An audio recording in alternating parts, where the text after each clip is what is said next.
विद्यार्थी मित्रांनो, कोविड-19च्या या सद्यस्थितीत आपल्या शाळा बंद असल्या तरी आपले शिक्षण चालूच आहे आणि त्याच अनुषंगाने बृहन्मुंबई महानगरपालिका शिक्षण विभाग व्हर्च्युअल ट्रेनिंग सेंटरच्या माध्यमातून व्हिडिओ थ्रू आपण आज भेटणार आहोत. मी निलिमा कदम, आपली व्हर्च्युअल शिक्षिका. आजचा विषय आपण बघणार आहोत. नमस्कार विद्यार्थी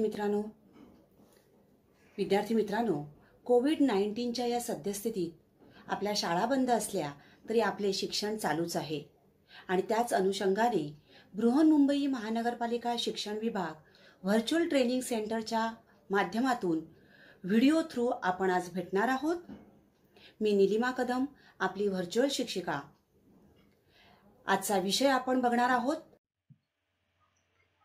इयत्ता 7वी, सामान्य विज्ञान, सजीवातील पोषण, nutrition in living organisms. Good nutrition creates health in all areas of our existence. All parts are interconnected. निरोगी जीवनासाठी पोषक आहाराची आवश्यकता असते आणि पोषक आहार तसंच निरोगी शरीर हे एकमेकांशी इंटरकनेक्टेड आहेत. त्यांचा एक दुसऱ्याशी संबंध आहे. पोषणाच्या विविध पद्धती आणि त्यावर आधारित जे काही सजीव सृष्टी आहे त्याचा आपण आज अभ्यास करणार आहोत. या पाठातून प्राप्त करण्याच्या अध्ययन निष्पत्ती, पोषणाची गरज तुम्ही समजू शकणार आहात.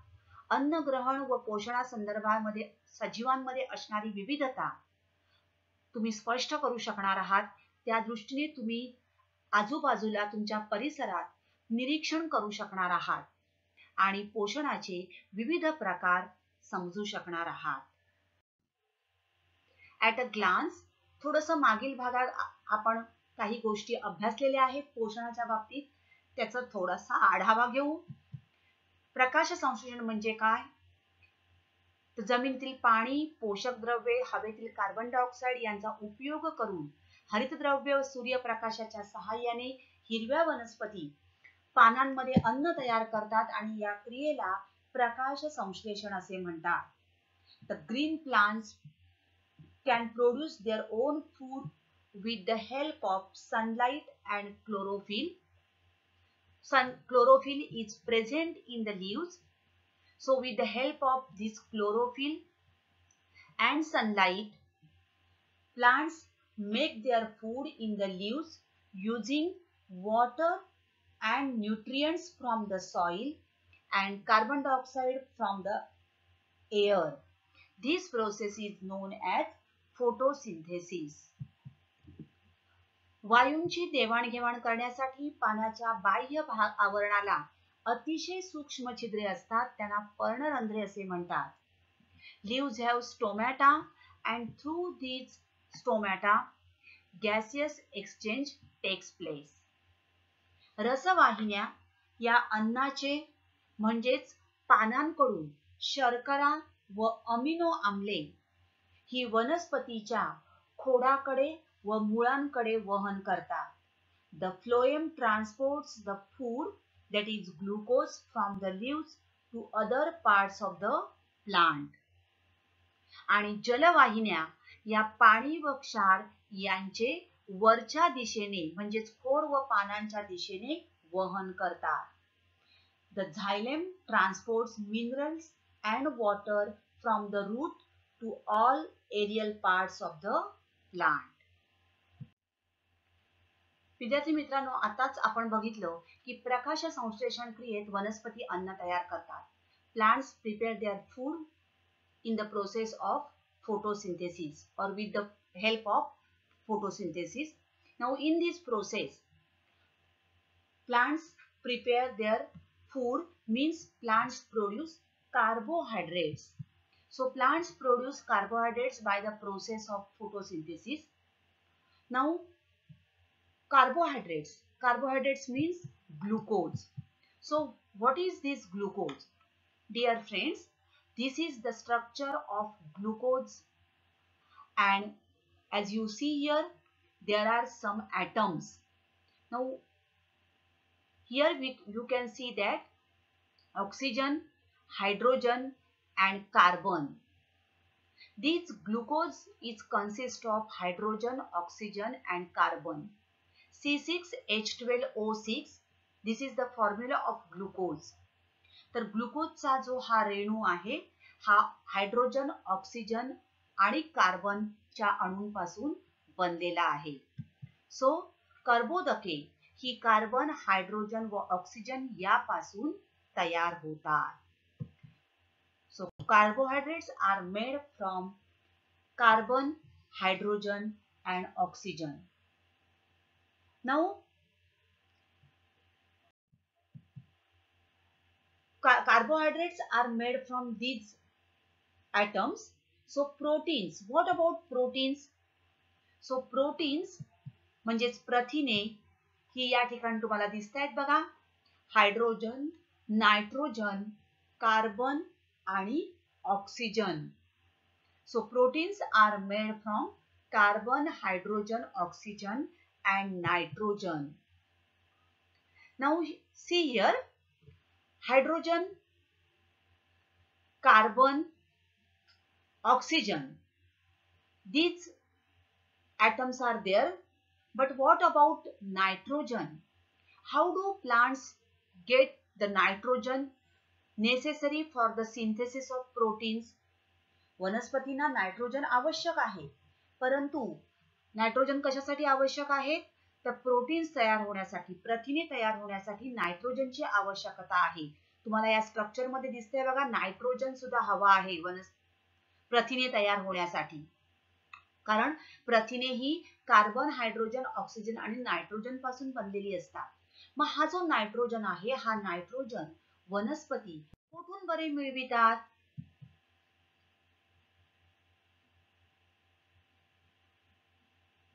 डिअर फ्रेंड्स, हवेमध्ये नायट्रोजन हा 78% असतो. Nitrogen is present in the air and it is 78%. You know this. सगळ्यात जास्त प्रमाण हे नायट्रोजनचं आहे, बरोबर? परंतु plants cannot utilize this nitrogen directly. एवढं प्रमाण असलं तरी सुद्धा वनस्पती हा हवेतील नायट्रोजन जसाच्या तसा वापरू शकत नाही.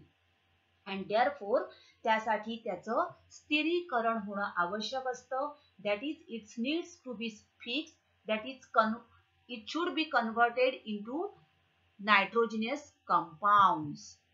आणि अशा प्रकारे हे जे मुक्त नायट्रोजन, हवेमध्ये असलेला जो नायट्रोजन आहे म्हणजे मुक्त स्वरूपात आहे तो, तर या मुक्त नायट्रोजनचे रूपांतर त्याच्या संयुगात होण्याच्या क्रियेला नायट्रोजनचे स्थिरीकरण असे म्हणतात. Fixation of nitrogen. See, nitrogen is abundant in the air, but plants cannot utilize this nitrogen directly, and therefore it must be converted into compounds of nitrogens. So fixation of nitrogen म्हणजेच नायट्रोजनचं स्थिरीकरण. So nitrogen fixation is a process by which molecular nitrogen in the air is converted into ammonia or some related nitrogenous compounds in soil. बघा, हवेमध्ये हा nitrogen 78% आहे. Nitrogen in the air is there, but this nitrogen must be converted into some nitrogenous compounds, then only plants can utilize it.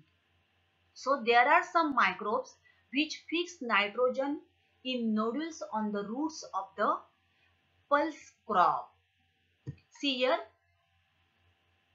this nitrogen is getting utilized by plants in the form of compounds. तर द्विदल वनस्पतींच्या मुळांवर गाठी असतात आणि या गाठींमध्ये काही bacteria असतात. Some rhizobium bacteria are present in the root nodules of the leguminous plants, and these microorganisms absorb atmospheric nitrogen and convert it into its nitrate, that is a compound of nitrogen. So rhizobium is a bacterium found in the soil which helps in fixing nitrogen in the leguminous plants. It attaches to the roots of the leguminous plants. Here rhizobia, this is the bacteria, and it is attached to the roots nodules of the leguminous plant and produces nodules like this. See here, solan part is there, this is nodule, and this nodules fixes the atmospheric nitrogen and convert it into ammonia, NH3, that is ammonia, and which can be used by the plant for its growth and development. In this way, plants can produce proteins with the help of this nitrogen. बघा, the formation of a root nodule. Rhizobium हे सूक्ष्मजीव हवेतील nitrogen शोषून घेतात आणि त्याचे नायट्रोजनच्या संयुगात रूपांतर करतात. या ठिकाणी तुम्हाला दिसतंय बघा, रूट हेअर्स आहेत हे, आणि या ठिकाणी हे रायझोबिया बॅक्टेरिया जे आहेत या रूट नोड्यूल्स मध्ये जातात. त्याला इन्फेक्शन त्या ठिकाणी क्रिएट होतं आणि या इन्फेक्शन मुळे ही रूट नोड्यूल्स स्वोलन्स होतात. हे बघा नोड्यूल्स, याच्या गाठी दिसतायत तुम्हाला, आणि त्यामध्ये त्याच्या सहाय्याने नायट्रोजन शोषून घेऊन त्याचं अमोनियामध्ये रूपांतर केलं जातं. Similarly, some Azotobacter and Azospirillum bacteria are there. हे जीवाणू सेंद्रिय अन्नघटकांवर, मातीमध्ये असलेल्या सेंद्रिय अन्नघटकांवर उपजीविका करतात आणि स्वतःला लागणारे नायट्रोजन युक्त घटक हवेतील नायट्रोजनच्या स्थिरीकरणाने मिळवतात. So microorganisms like Azotobacter are present in the soil. Some bacteria, they are present in the soil. They also convert atmospheric nitrogen into nitrates. तर नायट्रोजनचे जैविक स्थिरीकरण. आता हा जो नायट्रोजन आहे, हा नायट्रोजन हवेमध्ये असतो, परंतु तो वनस्पतींना जसाच्या तसा वापरता येत नाही आणि त्यामुळे त्याचं जैविक स्थिरीकरण होणं आवश्यक असतं. तर हवेमध्ये असणारा नायट्रोजन काही सूक्ष्मजीव शोषून घेतात आणि स्वतःच्या वाढीला आवश्यक अशी नायट्रोजन युक्त संयुगे बनवतात. या क्रियेला नायट्रोजनचे जैविक स्थिरीकरण असे म्हणतात. उदाहरणार्थ वाटाणा, वाल या शेंगायुक्त वनस्पतींच्या मुळावर ज्या गाठी असतात त्याच्यामध्ये हे नायट्रोजनचे स्थिरीकरण करणारे सूक्ष्मजीव असतात आणि हा शोध जर्मन शास्त्रज्ञ हेनरी गेल व विल्फ्राथ यांनी लावला. तर शेंगा येणाऱ्या या वनस्पतींच्या, वाटाणा, वाल, चवळी, सोयाबीन या वनस्पतींच्या मुळावर ज्या गाठी असतात त्यामध्ये हे नायट्रोजनचे जीवाणू असतात आणि त्यांच्या मदतीने हवेतील नायट्रोजन पासून सेंद्रिय पदार्थ तयार केले जातात. आता हे जीवाणू जे आहेत हे वनस्पतींकडून कार्बनयुक्त पदार्थ मिळवतात आणि हवेतील नायट्रोजन पासून सेंद्रिय पदार्थ तयार करून त्या वनस्पतीला देतात. विद्यार्थी मित्रांनो, या ठिकाणी लक्षात ठेवा, हे नायट्रोजन, हे जे जीवाणू आहेत, ॲझोटोबॅक्टर जीवाणू, हे एक प्रकारे सहजीवी न्यूट्रिशनची, सिम्बायोटिक न्यूट्रिशनची, यानी सिम्बायोटिक बॅक्टेरियाची भूमिका हे बजावतात. तर सिम्बायोटिक बॅक्टेरिया आपण पुढे बघणार आहोत. एक लक्षात ठेवा, हे जीवाणू सुद्धा सिम्बायोटिक न्यूट्रिशनला मदत करतात. आता नायट्रोजनचे वातावरणीय स्थिरीकरण म्हणजे काय? आता जैविक स्थिरीकरण आपण बघितलं, आता वातावरणीय स्थिरीकरण. आता मी सांगितलं तुम्हाला की वनस्पती हा नायट्रोजन डायरेक्ट वापरू शकत नाही. काही वेळेला जमिनीतील नायट्रेट्स वनस्पतींच्या मुळावाटे शोषली जातात. मग ही जमिनीमध्ये नायट्रेट्स कुठून येतात? तर आकाशात कडाडणाऱ्या विजेमुळे हवेत नायट्रोजन ऑक्साईड तयार होतो आणि हवेत तयार होणारे हे नायट्रोजन ऑक्साईड पावसाच्या पाण्यात मिसळून ती जमिनीमध्ये झिरपली जातात. हे बघा, nitrogen combines with oxygen, nitrogen oxide forms आणि ही नायट्रोजन ऑक्साईड पावसाच्या पाण्यात मिसळून ती जमिनीवर येतात. Nitrogen oxide dissolves in rain and change to nitrates.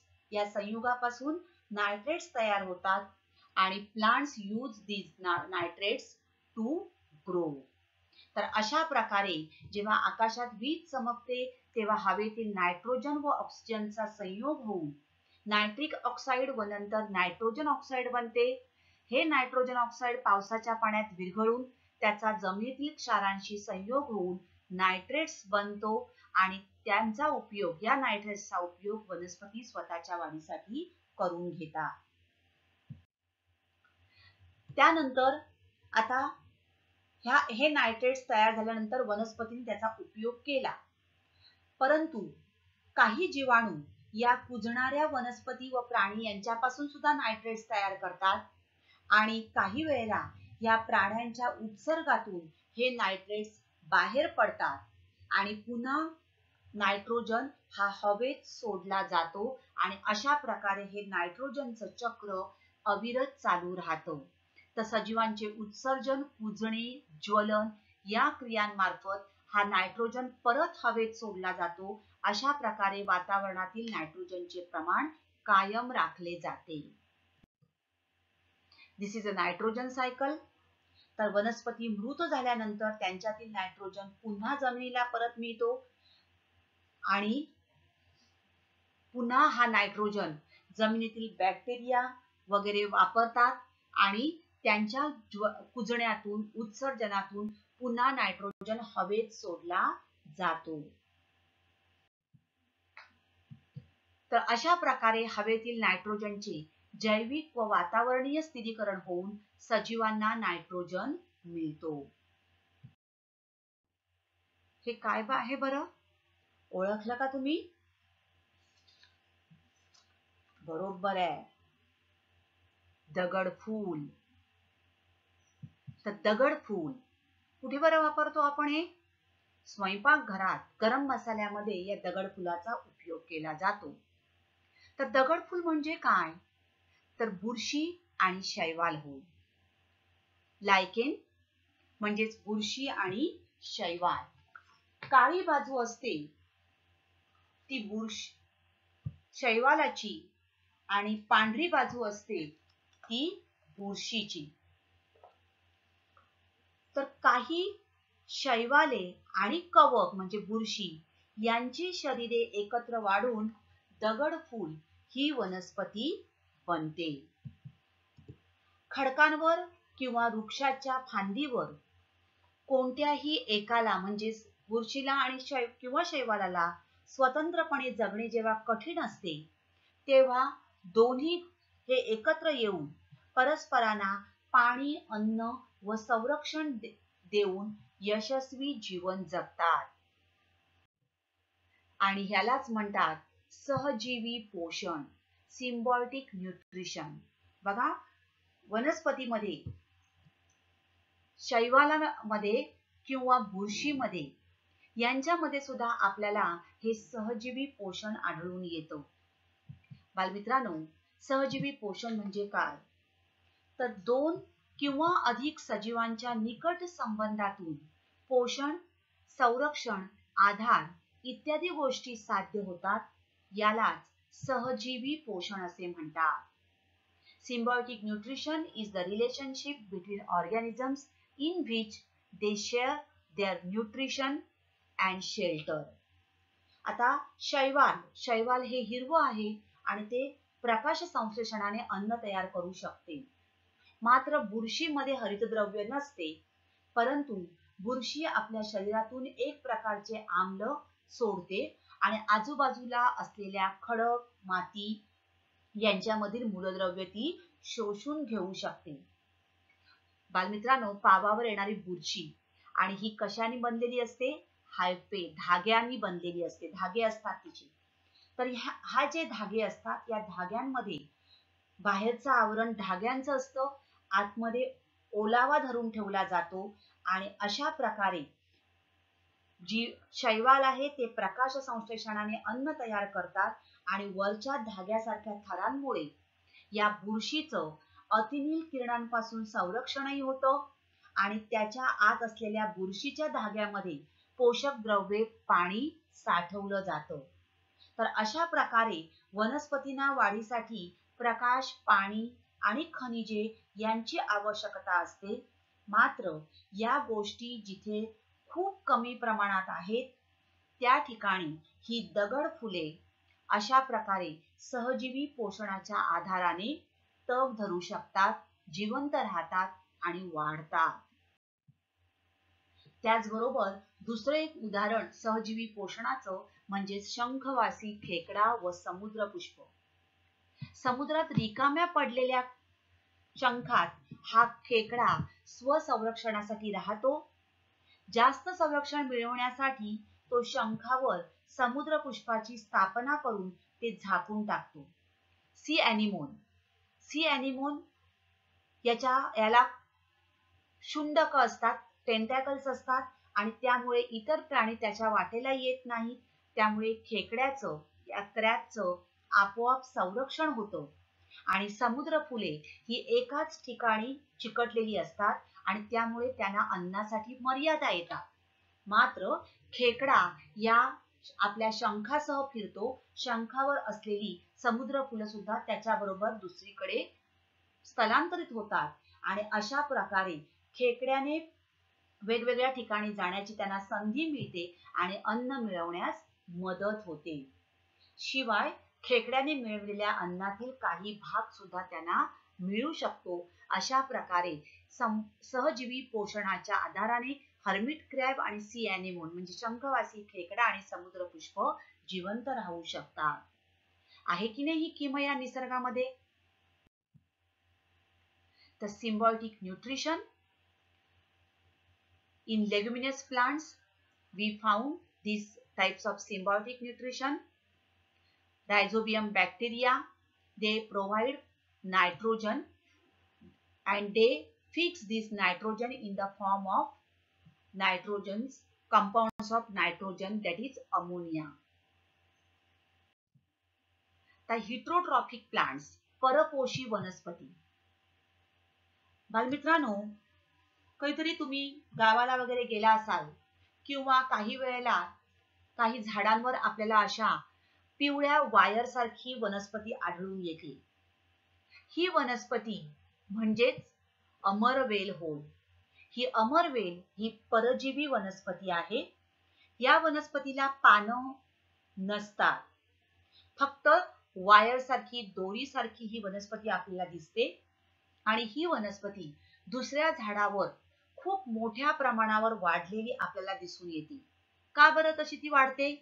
कारण ती आपलं अन्न बनवू शकत नाही. अन्नासाठी तिला दुसऱ्यावर अवलंबून राहावं लागतं आणि म्हणूनच ही वनस्पती ज्या वनस्पतीवर वाढते त्यांच्याकडून आपले अन्न मिळवते. So due to absence of chlorophyll, Cuscuta or dodder plant is completely a parasitic plant. So, some other parasitic plants, Loranthus, आंबा, चिंच यासारख्या झाडावर वाढणारं पानगुळ हे सुद्धा एक पॅरासाइटिक प्लांट आहे. मात्र हे अर्धपरजीवी आहे. कारण तुम्ही बघितलं असेल तर हे झाड या ठिकाणी तुम्हाला दिसतंय बघा, हे हिरव्या तर हे बघा अशा प्रकारे तुम्हाला या ठिकाणी दिसतंय. सीताफळाच्या झाडावर किंवा आंब्याच्या झाडावर वाढणारं हे झाड हे हिरव्या रंगाचं असतं. ह्याच्यामध्ये हरितद्रव्य असतं. परंतु हरित जीवनपिंड नसल्यामुळे ते स्वतंत्रपणे कर्बोदके तयार करू शकत नाही आणि त्यामुळे जमिनीशीच त्यांचा संबंध नसल्याने ज्या झाडांवर ते वाढतात त्यांच्यातून ते क्षार आणि पाणी शोषून घेतात. मात्र जेव्हा ज्या झाडावर ते वाढतात त्या आश्रय वृक्षाची पाने गळून पडतात, अशा वेळी स्वतःच्या पानात पानगुळे सेंद्रिय पदार्थ बनवतात आणि स्वतःची गरज भागवून उरलेले अन्न त्या आश्रयदात्या वृक्षालाही देतात. तर पानगुळे ही अर्धपरजीवी वनस्पती म्हणून ओळखली जाते. आता आपल्याकडे अनेक कीटकभक्षी वनस्पती सुद्धा आढळतात. आता कीटकभक्षी वनस्पती म्हणजे काय? तर काही वनस्पती कीटक भक्षण करून त्यांच्या शरीरातून अन्न घटक मिळवतात. Insectivorous plants generally grow in soil or water which are deficient in nitrogen compounds. Now these plants grow where in that soil the lack of nitrogen is there, and due to fulfill this nitrogen these plants take insect as their food. सर्व Drosera ही जी वनस्पती आहे हिला sundew असंही म्हणतात. आणि या ठिकाणी तुम्हाला दिसते बघा कीटक त्या ठिकाणी अडकला जातोय. या ठिकाणी अशी केसाळ अशी ही शुंडक आहेत आणि त्यावर चिकट द्रव असतो. कीटक त्याकडे आकर्षिला जातो, चिकटतो त्या ठिकाणी तो आणि आत पडतो आणि वनस्पती ही ड्रॉसेरा वनस्पती त्या कीटकांमधून तिला आवश्यक असलेली नायट्रोजन शोषून घेते आणि परत ही शुंडक उघडली जातात. तो झाडातून पाचक द्रव स्त्रवून त्या कीटकाच्या शरीराचे विघटन केले जाते आणि थोड्याच वेळात त्याच्या शरीरातील सर्व उपयोगी असे जीवनद्रव शोषून घेऊन त्या कीटकाचा सांगाडा बाहेर टाकला जातो. तर ड्रॉसेरा बर्मनी ही सनड्यू वनस्पती आहे. जोहान्स बर्मन, श्रीलंकेतील जोहान्स बर्मन या शास्त्रज्ञाने याचा शोध लावला आणि म्हणून तिला बर्मानी या नावाने ओळखलं जातं. Venus flytrap, this is also insectivorous plant. They are found in the nitrogen deficient soil. Remember these plants found, that is Drosera, sundew, Venus flytrap, Nepenthes. All these plants found in nitrogen deficient soil, and that is why they trap and digest insect to absorb nutrients, that is nitrogen from the insect's body. Nepenthes, घटपर्णी. घटपर्णी ही वनस्पती सुद्धा बघा आहे. या वनस्पतीमध्ये सुद्धा प्रकाश संश्लेषण क्रिया होते, तरीही ती कीटक भक्षण करते, कारण ती दलदलीमध्ये किंवा डोंगराच्या भागात वाढते ज्या ठिकाणी नायट्रोजनचं प्रमाण कमी असतं. बघा या ठिकाणी नेपेंथस म्हणजे घटपर्णीची रचना कशी असते ते दिलेलं आहे. आतमध्ये थोडासा चिकट असा केसाळ भाग असतो. माशा किंवा डास जेव्हा या वासाला भुलून ते तिकडे येतात, तो हा भाग थोडासा स्टिकी असतो, गुळगुळीत असतो.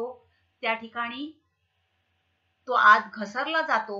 वरचं जे लीड आहे ते बंद होतं आणि हा भाग गुळगुळीत असल्यामुळे तो कीटक खाली घसरतो. त्याला परत वर चढणं शक्य होत नाही. तो कीटक त्या पाण्यामध्ये या आतमध्ये असलेल्या पाण्यात पडतो आणि त्याचं आतील काम बॅक्टेरियांकडून केलं जातं, म्हणजे त्याचं पचन केलं जातं आणि कीटकाची विल्हेवाट लावली की आवश्यक ती मूलद्रव्य हे नेपेंथस झाड शोषून घेतं आणि परत हे लीड उघडलं जातं.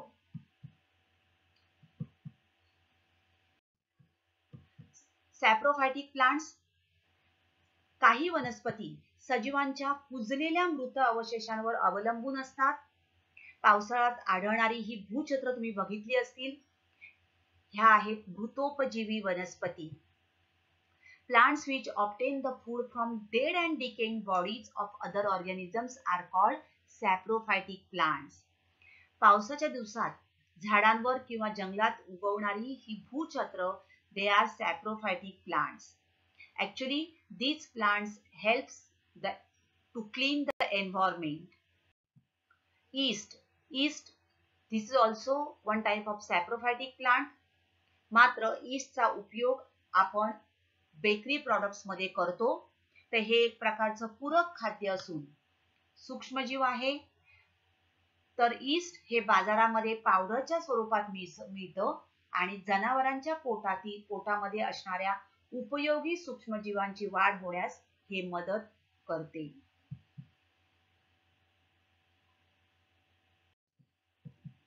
कवके.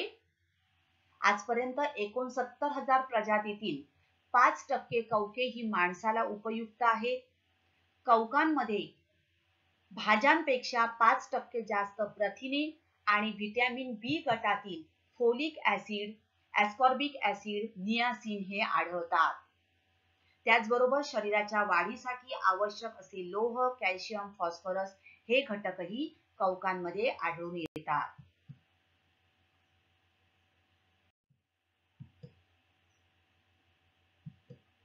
The phloem transports food from the leaves to other parts of the plant.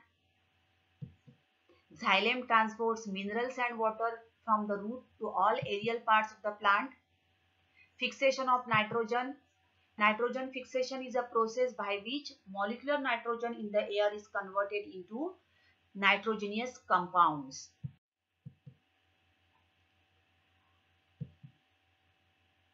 सहजीवी पोषण, symbiotic nutrition. The relationship between organisms in which they share their nutrition and shelter. And insectivorous plants take insects as their food to fulfill their need of nitrogen. तर विद्यार्थी मित्रांनो, आता आपण इथेच थांबणार आहोत.